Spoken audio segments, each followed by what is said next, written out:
Good morning friends. आज हम लोग जीके जीएस के कठिन सवालों को करेंगे। ये कठिन सवाल पिछले कई एग्ज़ामों में आए हुए हैं। ये प्रीवियस ईयर क्वेश्चन हैं। ये कठिन सवाल मैंने खुद क्रिएट नहीं किए बल्कि ये एग्ज़ाम में पूछा गया है। तो आप सब जिनका भी मार्क्स 50% से अधिक आएगा वो प्लीज़ अपने मार्क्स को कमेंट बॉक्स में ज़रूर टाइप करें, ताकि ये पता चल पाए कि ये वास्तव में कठिन है या नहीं है, ताकि मैं अपने लेवल को मेंटेन रख सकूं। चलते हैं अपने पहले क्वेश्चन की ओर। निम्न में से किसके सदस्य राज्यों के मुख्यमंत्री होते हैं? तो इनमें से कौन सा संस्थान ऐसा है जिनका सदस्य जो होते हैं वो राज्य के मुख्यमंत्री हैं? तो उनका जो सही आंसर होगा वो क्या होगा?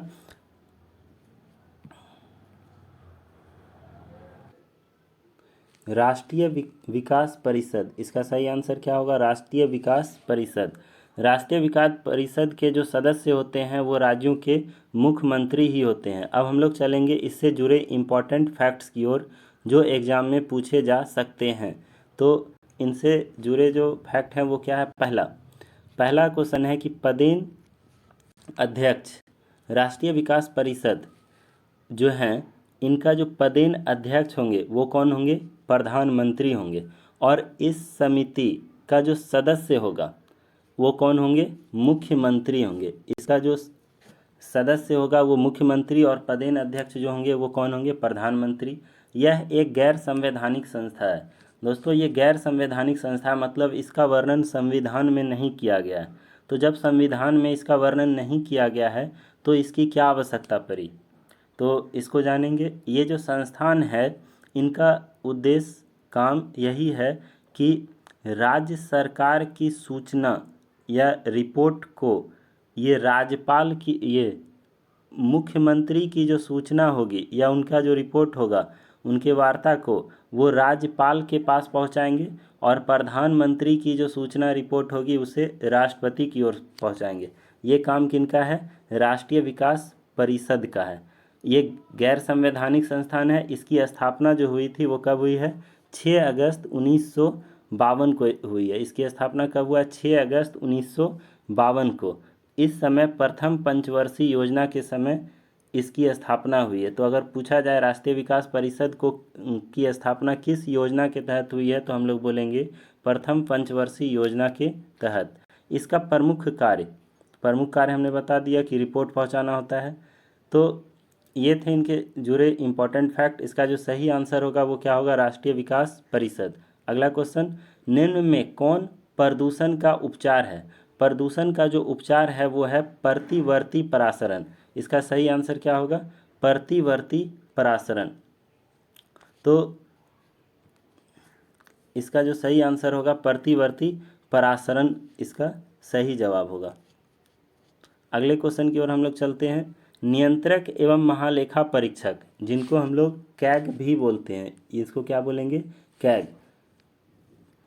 प्राथमिक रूप से संसद की निम्नलिखित में से किस समिति से जुड़ा हुआ है? तो नियंत्रक और महालेखा परीक्षक जिसका वर्णन, ये एक संवैधानिक संस्था है और इसका जो वर्णन है अनुच्छेद 148 में है। इनका काम है कि इनके द्वारा जो भी रिपोर्ट तैयार किए जाते हैं इसका चेक, उसकी जांच वो करती है लोक लेखा समिति। इसकी कौन जांच करेगी? लोक लेखा समिति। तो इसलिए नियंत्रक एवं महालेखा परीक्षक जो है वो जो किससे संबंधित है? प्रत्यक्ष रूप से लोक लेखा समिति से संबंधित है। इससे इम्पॉर्टेंट फैक्ट को हम लोग जानेंगे जो एग्ज़ाम में पूछे जा सकते हैं। सबसे पहले करंट अफेयर्स में पूछा जा सकता है कि अभी कैग कौन है? तो 2020 में ही ये शपथ लिए हैं जिनका नाम है गिरीश चंद्र मुर्मू। इनका क्या नाम है? गिरीश चंद्र मुर्मू। ये अभी कैग हैं वर्तमान में, नियंत्रक एवं महालेखा परीक्षक हैं अभी के, उनके अध्यक्ष हैं। और इनका जो वर्णन है वो कितना में है? 148 में। बहुत कम ही संस्थान ऐसे हैं जिनका कार्यकाल 6 वर्ष का होता है। तो जितना भी 6 वर्ष वाला कार्यकाल है उसे याद कर लेना चाहिए। उसमें से एक ये हैं, कौन? नियंत्रक एवं महालेखा परीक्षक। इनका कार्यकाल मात्र 6 वर्ष तक ही होती है और यदि 6 वर्ष पूरने के पहले उनका उम्र 65 वर्ष पूर जाए तो वो अपने पद से इस्तीफा दे देंगे। अगला क्वेश्चन, पोटासियम परमैंगनेट का उपयोग पेयजल के शुद्धिकरण के लिए किया जाता है, क्यों हम लोग पोटासियम परमैंगनेट का उपयोग शुद्धिकरण के रूप में हम लोग करते हैं पेयजल का? तो ये एक ऑक्सीडाइजिंग एजेंट है। ये कैसा एजेंट है? ये एक ऑक्सीडाइजिंग एजेंट है, जिस कारण से हम लोग पेयजल के शुद्धिकरण में इसका उपयोग करते हैं। अब इससे जुड़ी इम्पोर्टेंट फैक्ट्स क्या है? सबसे पहले हम लोग जानेंगे कि इसका फार्मूला क्या होता है, पोटासियम परमैंगनेट। तो जैसा यहाँ लिखा हुआ है छोटा सा, इसका जो फार्मूला होगा KMnO4। इसका जो फार्मूला है वो क्या है? KMnO4। दोस्तों, ये फंगल इन्फेक्शन मतलब हाथ पैर में जो नोचनी हो जाता है उसको ठीक करने के लिए पोटासियम परमैंगनेट का छोटा सा भाग, ये बैगनी कलर का होता है, पानी में मिलाकर हम लोग उस भाग पे, फंगल इन्फेक्शन वाले भाग पे रुआं से लगा देते हैं तो वो ठीक हो जाता है। अगला क्वेश्चन, हाँ, इसकी ज़्यादा मात्रा नहीं लगाना चाहिए, नहीं तो ये हानिकारक भी होगा। और जल के शुद्धिकरण में भी अगर मान लीजिए कि आप इतना बड़ा टैंक है जिसमें 1000 लीटर पानी अट रहा है, तो आप एकदम छोटा सा मात्रा, लगभग 10 से 12 ग्राम ही पोटासियम परमैंगनेट का यूज करें, नहीं तो ये हानिकारक भी हो सकते हैं। अगला क्वेश्चन, संयुक्त राष्ट्र संघ के निम्न में से कौन सा मान्यता प्राप्त भाषा नहीं है? तो संयुक्त राष्ट्र संघ 6 भाषा को मान्यता दी है, उस 6 भाषा में एक भाषा कौन है जिसे मान्यता प्राप्त नहीं है? तो पहले हम लोग चलेंगे इसके ट्रिक की ओर, उसके बाद हम लोग इसको पढ़ेंगे। तो यहाँ पे लिखा हुआ है, जो ट्रिक है वो ट्रिक क्या होगा? AC। AC का जो मतलब होता है, देखिए ये क्या लिखा हुआ है, AC, ये है EFRS। इसमें आप कॉमन देखते होंगे, AC में एक वर्ड का डिफरेंट है, किंतु इन दोनों में कोई वर्ड का डिफरेंट नहीं। ये एक लगातार कंटिन्यू वाला वर्ड है। E के बाद तुरंत F, R के बाद तुरंत S आया, एक आप AC याद रखेंगे। तो ACEFRS, ये वर्ड को याद रखने से हमें छइयों भाषा का ज्ञान हो सकता है। जैसे ए से हो गया अपना अरबी, और C से हो गया चीनी या चाइनीज भाषा, E से हो जाएगा अंग्रेजी, और F से हो जाएगा फ्रेंच भाषा, R से हो जाएगा रूसी, और S से हो जाएगा स्पेनिश भाषा। तो संयुक्त राष्ट्र संघ के 6 भाषा जो हैं वो क्या है? AC, EF और RS। इसका मतलब हुआ अरबी चीनी, अंग्रेजी फ्रेंच और रूस स्पेनिश। ये छइयों भाषा को रट लेना चाहिए। अगला, अब हम लोग देखेंगे कि इनमें से कौन सा ऑप्शन है जो उनमें नहीं था। तो F आ रहा था EF के साथ, अरबी आ रहा था AC के साथ, और स्पेनिश आ रहा था EF के साथ। तो इसका जो सही आंसर है वो क्या हो जाएगा? जापानी। जापानी जो है संयुक्त राष्ट्र संघ की भाषा नहीं है। अगर बात करें संयुक्त राष्ट्र संघ की, तो इसकी स्थापना 24 अक्टूबर 1945 ईस्वी को द्वितीय विश्व युद्ध के बाद की गई थी। अगला क्वेश्चन, निम्नलिखित में कौन सा विकल्प अलग है? निम्न छूट गया है। इनमें से 4 ऑप्शन दिया गया है, ये चारों ऑप्शन के बारे में जानना चाहिए कि लाइनेक्स, विंडोज़ 98, विंडोज़ 7, इनके बारे में तो आप लोग नहीं सुने होंगे, लेकिन अभी विंडोज़ 10 लैपटॉप में या विंडोज़ 8 इनके बारे में सुने होंगे। ये क्या है? ये एक ऑपरेटिंग सिस्टम है। इसके बिना लैपटॉप डेड होते हैं, इनको हम लोग यूज नहीं कर सकते हैं।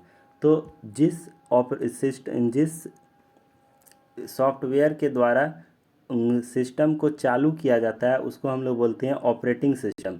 और ये सभी लाइनेक्स, विंडोज़ और विंडोज़ 7, विंडोज़ 98, विंडोज़ 10 ये सब भी क्या है? एक ऑपरेटिंग सिस्टम है। किंतु ये C++, ये जो है ये एक लैंग्वेज है। तो C++ के अलावा सभी क्या हो जाएंगे? Operating system. इसका सही आंसर होगा C++। अगला, प्रधानमंत्री मुद्रा योजना के तहत कौशल केंद्र का उद्घाटन किस शहर में किया गया? तो प्रधानमंत्री मुद्रा योजना के तहत कौशल केंद्र का निर्माण किस शहर में किया गया? तो इसका जो सही आंसर होगा वो होगा नोएडा। नोएडा में प्रधानमंत्री मुद्रा योजना के तहत कौशल केंद्र की उद्घाटन की गई। इससे जुड़े इंपॉर्टेंट फैक्ट को हम लोग पढ़ेंगे। वो क्या है? प्रधानमंत्री मुद्रा योजना में जिसको हम लोग PMMY भी बोलते हैं, इसमें 3 प्रकार के लोन दिए जाते हैं, जिनमें पहला लोन जो है वो कहलाएगा शिशु लोन, दूसरा लोन किशोर लोन और तीसरा तरुण लोन। इसमें 10 लाख रुपये तक का लोन दिया जाता है, जिसमें शिशु लोन को 50,000 रुपया दिया जा सकता है। शिशु लोन में कितना रुपया दिया जा सकता है? 50,000 रुपया। 50,000 रुपया शिशु लोन में दिया जा सकता है। उसके बाद किशोर लोन में 50,000 से लेकर 5 लाख रुपया तक का लोन दिया जा सकता है। वहीं तरुण लोन में 5 लाख रुपया से लेकर के कितना तक? 10 लाख रुपया तक का लोन दिया जा सकता है। तो लोन को 3 भाग में बांटा गया, शिशु लोन, किशोर लोन, तरुण लोन। अगला क्वेश्चन, भारतीय सेना का तोपखाना विद्यालय कहाँ स्थित है? तोपखाना जो विद्यालय है वो स्थित है देवलाली में। वो कहाँ स्थित है? देवलाली में। इससे जुड़ा हुआ इंपॉर्टेंट क्वेश्चन क्या क्या है? Rail coach factory, railway coach factory जो होता है वो कहाँ स्थित है? कपूरथला में। वो कहाँ स्थित है? कपूरथला में। इंटीग्रल रेल कोच फैक्ट्री, ये काफ़ी बार एग्जाम में पूछे जा चुके हैं। ये कहाँ पे है? पेरम्बूर, चेन्नई में। आधुनिक रेल कोच फैक्ट्री ये कहाँ पे है? रायबरेली में। रेल पहिया का जो कारखाना है वो कहाँ है? कर्नाटक में। इलेक्ट्रिक लोकोमोटिव वर्क्स कहाँ पे हैं? चेन्नई में। तो ये 5 अलग से दिया गया है फैक्ट्री, इनको भी याद कर लेना ज़रूरी है एग्ज़ाम के लिए। इनके अलावा भी कुछ फैक्ट्री होते हैं, ये मोस्ट VVI है, इसको आप याद करें। इसके आगे, बुली शब्द किस खेल से संबंधित है? बुली जो शब्द है वो किससे जुड़े हुए हैं? हॉकी से। बुली शब्द जो जुड़े हुए हैं वो किन से जुड़े हुए हैं? हॉकी से। तो इसका सही आंसर जो होगा वो क्या हो जाएगा? हॉकी। अगला क्वेश्चन, प्रसिद्ध पुस्तक काबुलीवाला के लेखक कौन है? काबुलीवाला पुस्तक का जो लेखक है वो कौन है? रविंद्रनाथ टैगोर। वो हो जाएंगे रविंद्रनाथ टैगोर। अगर इनकी बात किया जाए जन्मदिन की और इनसे जुड़े हुए मुख्य क्वेश्चन की, तो देखिए ये कहाँ दिया हुआ है। इसका जो बर्थडे है 1861 में इनका जन्म हुआ था और इनकी मृत्यु कब हुई थी? 1941। उसके बाद जो इनसे जुड़ी इम्पोर्टेंट फैक्ट है वो है चित्रा, गौरा और चित्रांगदा। इसके अलावा भी उनके कई महत्वपूर्ण कार्य हैं। इन तीनों को हम लोग इस वीडियो में याद करेंगे। चित्रा, गौरा और चित्रांगदा इनके द्वारा लिखा गया पुस्तक है। इनका जन्म 1861 में हुआ था और मृत्यु 1941 में। गीतांजलि के लिए साहित्य पुरस्कार 1913 दिया गया। दोस्तों, भारत का पहला नोबेल पुरस्कार रविन्द्रनाथ टैगोर को 1913 ईस्वी में दिया गया है। अगर पूछा जाए किस क्षेत्र में, तो साहित्य के क्षेत्र में। किस काम के लिए? तो गीतांजलि के लिए। गांधी को महात्मा रविन्द्रनाथ टैगोर ने ही कही थी, मतलब महात्मा गांधी को महात्मा की उपाधि किसे ने दिया? अगर ये क्वेश्चन पूछे तो हम लोग क्या बोलेंगे? रविन्द्रनाथ टैगोर। और रविंद्रनाथ टैगोर को नाइटहुड की उपाधि किसने दिया? ये क्वेश्चन पूछे तो हम क्या बोलेंगे? जॉर्ज पंचम। जॉर्ज पंचम ने 1915 ईस्वी को रविन्द्रनाथ टैगोर को नाइटहुड की उपाधि दी थी। और ये रविन्द्रनाथ टैगोर ने 1919 के जलियांवाला बाग हत्याकांड के दौरान ये उपाधि उन्हें वापस कर दी।